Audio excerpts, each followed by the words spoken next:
চলে গেল। সেই লোকটি তখন বলতে লাগলো, আল্লাহ, আমি এই জায়গায় আছি তো ভালো আছি, সেই বিল্ডিং এর ওপরে আমি যদি থাকতাম, আমার না জান বাঁচতো, আমার না বিল্ডিং বাঁচতো। বাঁচবে ভাই? বাঁচবে? তাহলে যেটুকু আছে ততটুকু নিয়ে শুকরিয়া আদায় করতে হবে। আমরা কি বুঝলাম? সেই ফকির লোকটি তখন বলল যে আল্লাহ গো, ওই লোকটির বড় বিল্ডিং ছিল, সেই লোকটি ধসে গেল কোথায়? মাটির নিচে।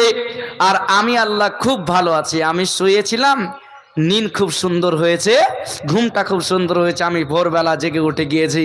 আর সেই লোকটিকে দেখা যাচ্ছে লাশের গাড়িটা তার বাড়ির গোলের আগা দিক দিয়ে চলে যাচ্ছে। তাহলে বলুন তো, শুকরিয়া আদায় করতে হবে কিনা?